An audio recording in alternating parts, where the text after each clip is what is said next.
Olá, graça e paz, mais uma vez gravando esse vídeo, uma mensagem que espero poder encontrar no seu coração guarida e que possa ajudá-los neste momento difíceis em que estamos vivenciando. Ainda não estamos nos reunindo na igreja, num culto público, devido à orientação das autoridades de evitar aglomerações para não propagar esse terrível vírus que vem assolando aí o país e o mundo, trazendo muita dor, muita angústia, muito sofrimento para muitas famílias. Nossas orações a todas as famílias que estão passando por esse momento difícil, crucial. Estava essa semana aqui meditando no Evangelho de João, e um capítulo em particular me chamou muita atenção, que é o capítulo 7. Espero que vocês estejam aí com a Bíblia e puderem abrir a sua Bíblia no Evangelho de João, no capítulo 7. Eu gostaria de ler apenas 3 versículos aqui. Gostaria de ler o verso 37, e o verso 38 e o verso 39. Diz assim a palavra do Senhor. No último e mais importante dia da festa, Jesus levantou-se e disse em alta voz: Se alguém tem sede, venha a mim e beba. Quem crer em mim, como diz a Escritura, do seu interior fluirão rios de água viva. Ele estava se referindo ao Espírito que mais tarde receberiam os que nele crescem. Até então o Espírito ainda não tinha sido dado, pois Jesus ainda não fora glorificado. Essa festa que Jesus está participando, segundo o verso 2, do capítulo 7 de João, refere-se à festa judaica das cabanas, também conhecida como a festa dos tabernáculos. Essa festa tabernáculo é considerada a festa mais alegre, mais festiva em Israel. Durante 7 dias, essa é a adoração da festa das cabanas ou do tabernáculo, em que o povo celebrava em agradecimento a Deus pela boa colheita do ano. O sacerdote, durante 7 dias, derramavam sobre um altar águas. Traziam-se jarros cheios de águas até o altar e esse jarro despejavam as águas sobre esse altar.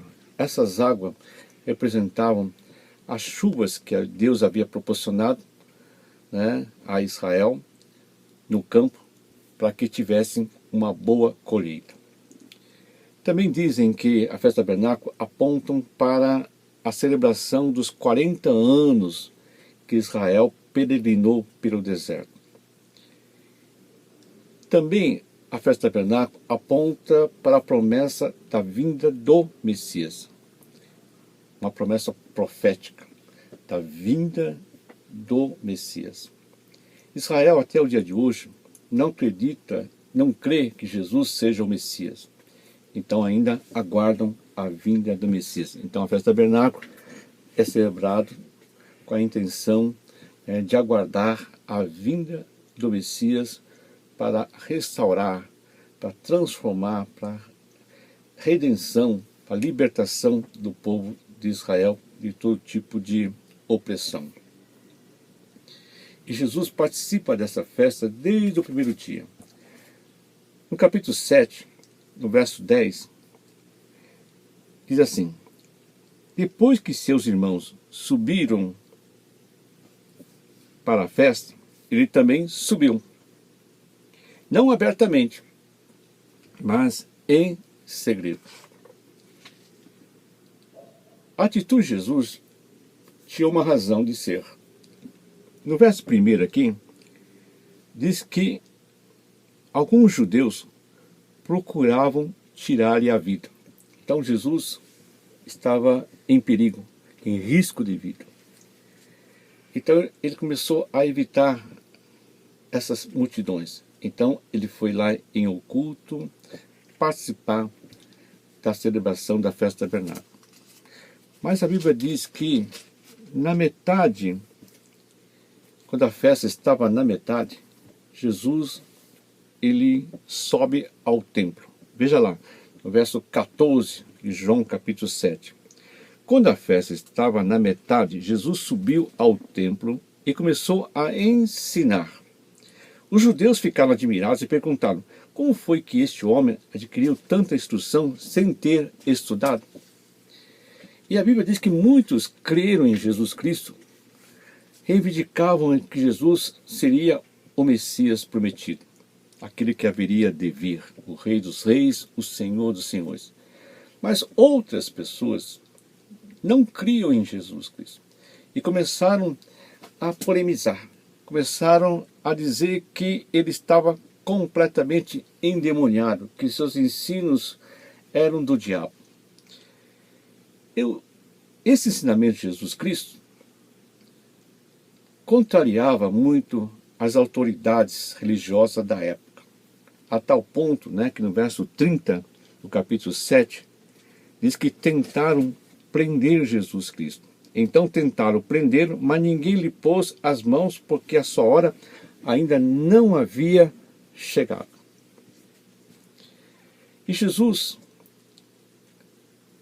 ao participar dessa festa, no último dia, o que dá a entender que ele está sentado, observando ali todo aquele ato cerimonial, as pessoas trazendo um jarro cheio de água e derramando aquelas águas sobre o altar.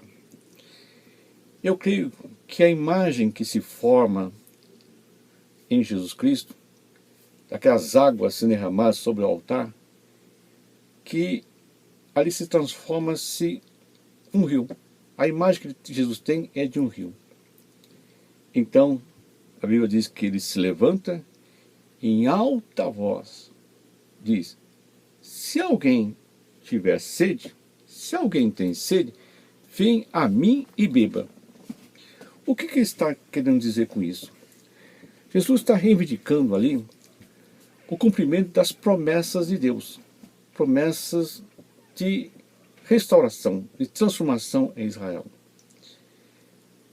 Vamos dizer que ele esteja se autoproclamando ali que ele era o Messias prometido. Em muitas passagens do Velho Testamento, principalmente lá no livro de Isaías, no capítulo 35, a promessa é que os desertos e a terra se alegrariam muito, que o ermo se exultaria e que floresceria como narciso. Veja lá, no capítulo 35 do livro de Isaías, eu vou ler aqui o verso 2 em diante. Diz assim a palavra do Senhor: florescerá abundantemente, jubilará de alegria, exultará.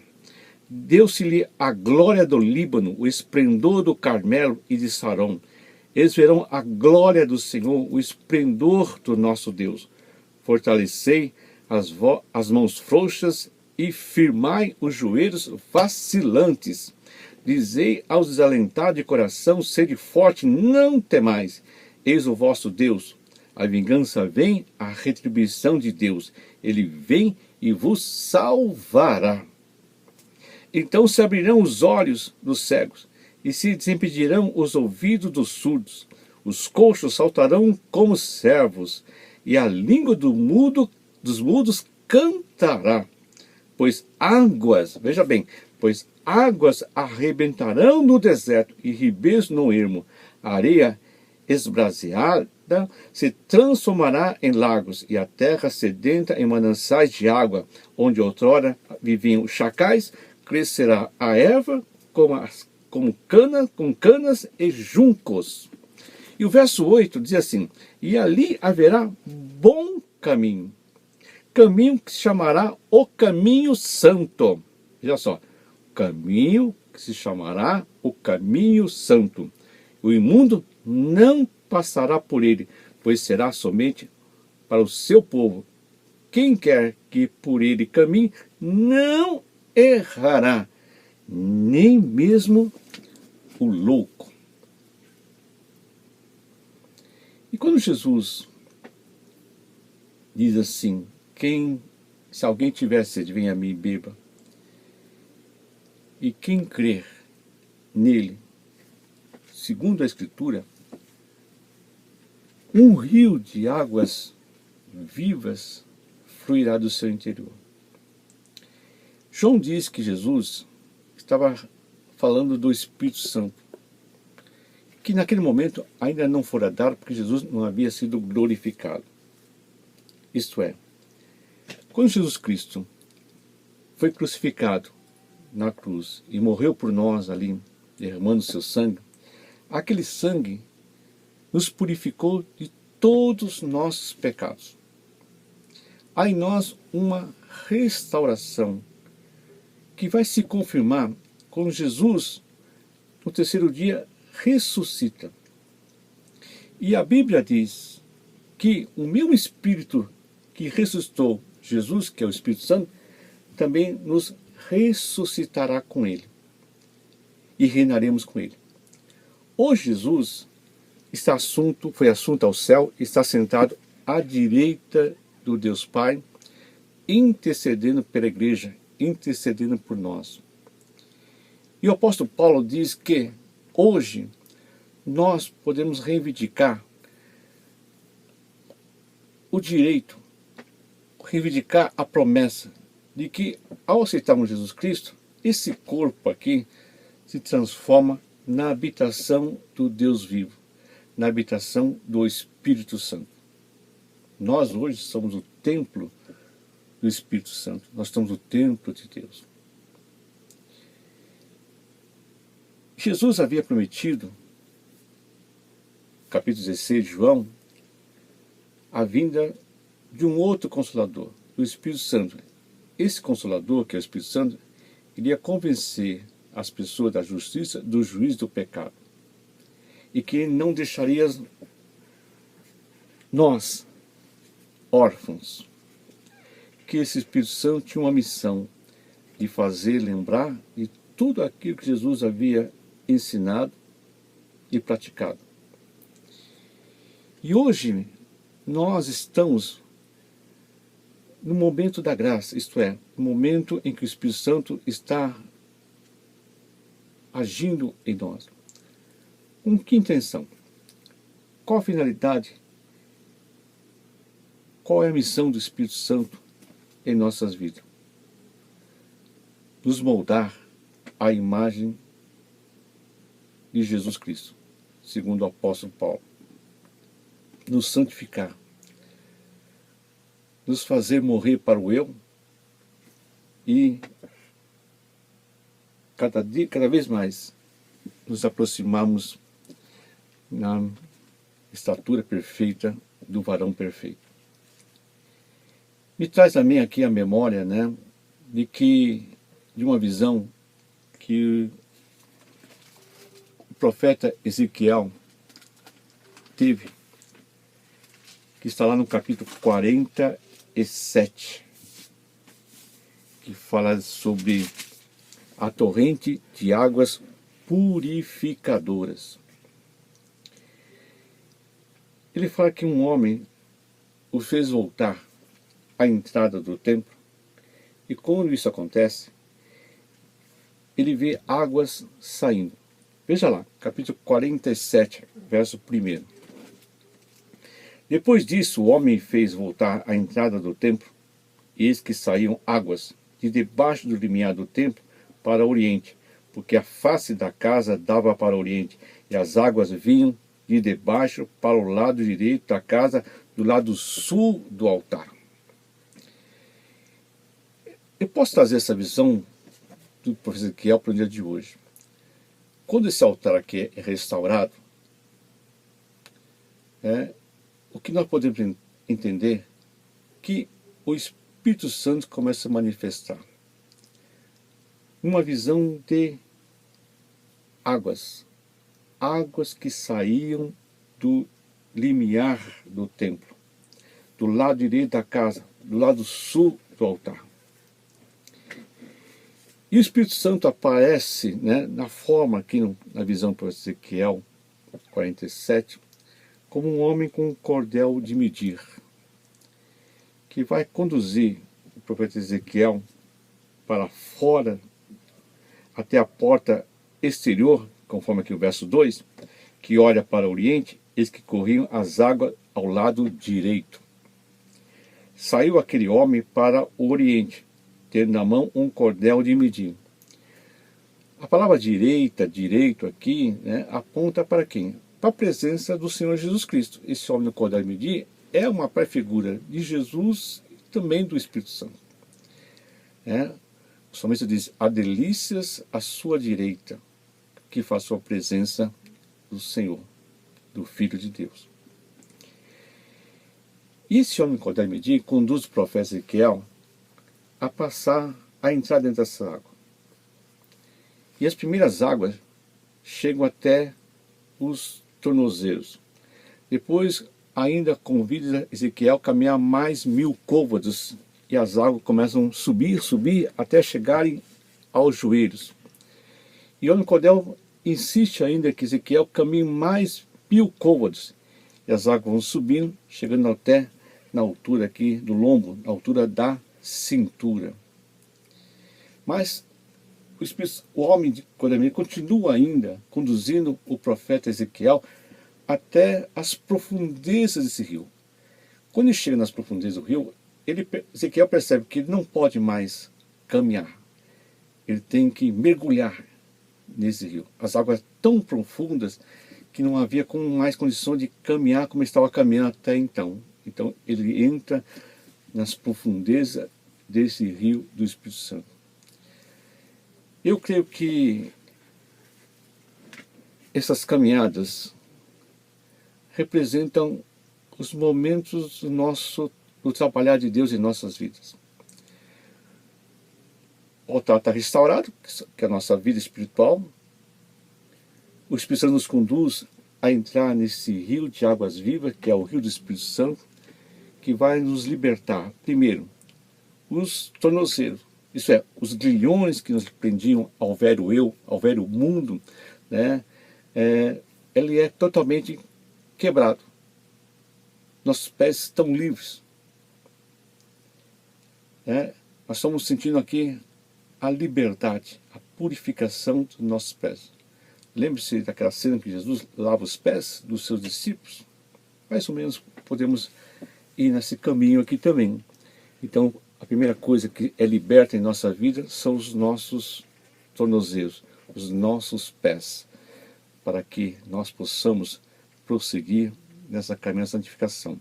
Mas repare bem, somente os tornozelos e os pés estão dentro da água, isto é, estão purificados. Mas a grande parte do seu corpo ainda continua do mesmo jeito que você era antes de entrar no rio de águas vivas. Então indica o quê? Que o seu corpo ainda traz coisas, poeiras do velho eu, do velho mundo. E à medida que você vai ouvindo a palavra de Deus, o homem do cordel de medir, você vai se santificando, vai se purificando.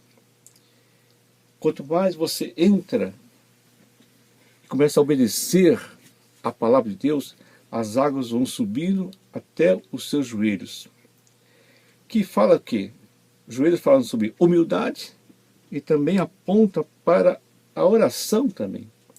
Então nós dobramos o joelho, reconhecendo, que o Senhor é o soberano da nossa vida, que o Senhor é realmente o Deus Todo-Poderoso. Então é quebrado, todo aquele orgulho. Então nós passamos a ser humildes, aceitando a palavra de Deus como o norte para a nossa vida. Mas ainda há outro processo, porque somente do joelho para baixo estão limpos. Ainda do joelho para cima, ainda também carregamos muita sujeira, muito pó do mundo. Quem sabe Satanás esteja lá na terra, porque Apocalipse capítulo 12, se não me engano, verso 18, diz assim, que Satanás parou na terra. Então Satanás, ele não entrou no rio de águas vivas, ele para ali na terra. praia. E certamente lá de lá ia ficar jogando sujeira, jogando imundície, falando coisas terríveis para que nós pudéssemos sair das águas e voltar para a terra, voltar para o velho mundo.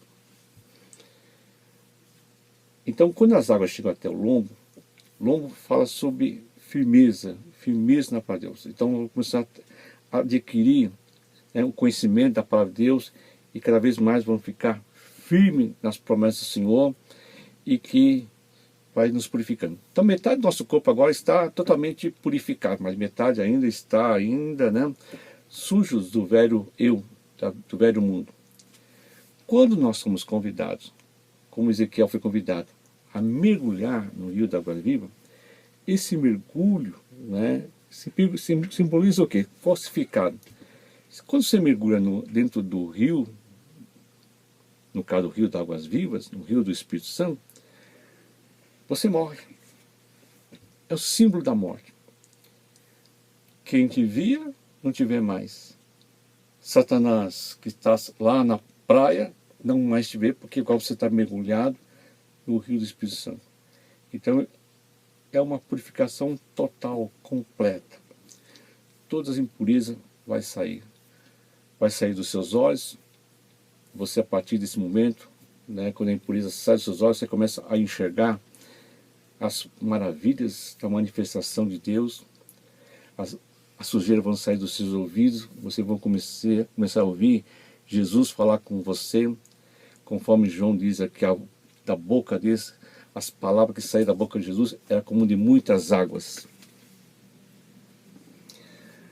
As sujeiras sairão das suas narinas e você vai começar a sentir a presença do Senhor, vai sentir o perfume da presença do Senhor, e a sua boca, antes imunda, uma boca cheia de mentiras, cheia de impropérios, cheia de acusações, cheia de queixumes, murmurações, os barros, a sujeira vai sair da sua boca, e a partir de então, dentro desse rio de águas vivas, você vai ser renovado o seu falar, você vai falar completamente diferente.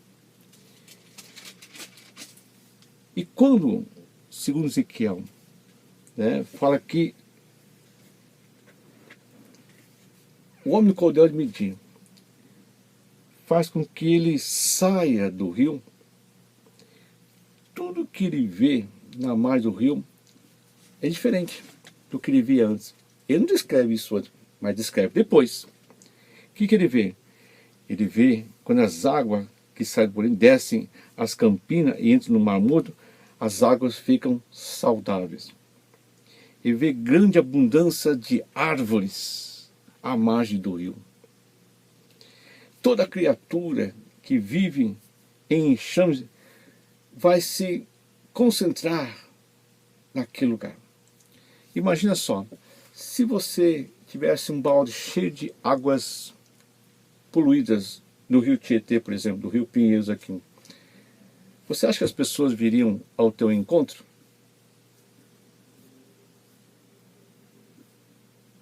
Eu creio que não. Por quê? Porque você está cheio de águas imundas, poluídas.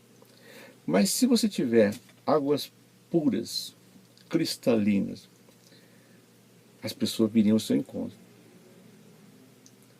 Viriam porque o que eles mais necessitam é água. Será que as pessoas nos procuram ou nos evitam? Você atrai pessoas? As pessoas falam que você é uma fanática, uma louca, não dão nenhuma mínima atenção para suas palavras. Quais são essas razões? Eu creio que você ainda não está mergulhado no rio das águas purificadoras, no rio do Espírito Santo. Ou você tem as águas até o joelho, ou você tem as águas até o tornozelo, ou até as águas até os lombos. Mas a parte principal, que é o testemunho, que é os seus olhos, que são os seus ouvidos, a sua respiração, a sua boca, ainda continuam poluídos. E talvez seja essa a razão que os pântanos dos charcos não são transformados. Porque a promessa do Senhor, aqui no verso 11 do capítulo 47, mas os seus charcos e seus pântanos não serão feitos saudáveis, serão deixados para o sal. Junto ao rio, as ribanceiras de um do outro lado nascerá toda sorte de árvore que dá fruto para comer, não fenecerá a sua folha, nem faltará o seu fruto nos seus meses. Produzirá novos frutos, porque as águas saem do santuário, e o seu fruto servirá de alimento e a sua folha de remédio.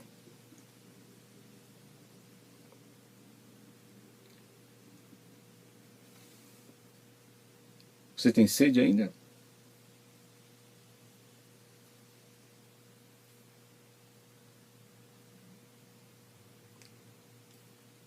Preste atenção. Dê atenção ao seu interior. Veja o que o Espírito Santo está dizendo para você. O que o Espírito Santo está dizendo para nós, igreja. O que o Espírito Santo está nos orientando, nos conduzindo. Nesse mundo de caos que estamos vivenciando, onde as pessoas estão sedentas, desesperadas, é um momento em que a igreja tem que se manifestar. A verdadeira igreja tem que se manifestar. As pessoas estão sedentas, as pessoas estão desesperadas, as pessoas estão aí vivendo em charcos, em pântanos. E nós temos aqui dentro de nós, segundo a Bíblia,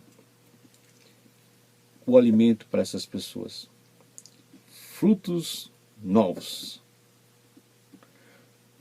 Porque as águas saem do santuário. O Espírito Santo. Esse fruto vai servir de alimento. E as folhas vão servir de remédio. O verdadeiro remédio chama-se igreja. E nós temos uma missão. Não é ficar só, eu vou orar. Não. Orar, todo mundo ora. Até outras religiões também estão orando, pedindo. Mas há um povo especial. Um povo em que o profeta Isaías diz que vai andar por um caminho. O caminho santo. O imundo não vai passar nele, diz a palavra do Senhor, pois somente será para o seu povo. E quem caminhar nesse caminho santo, que eu creio que está apontando para o Espírito Santo, não errará. Não há como se perder nesse caminho. Nem o louco vai se perder.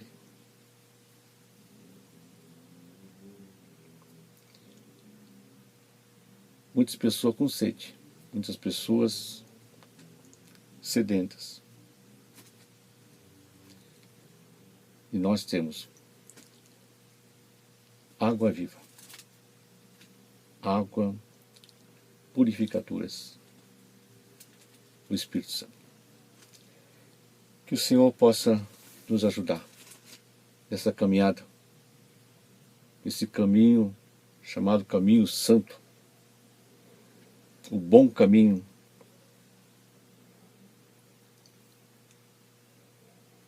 Deus abençoe. Ou na paz do Senhor Jesus Cristo.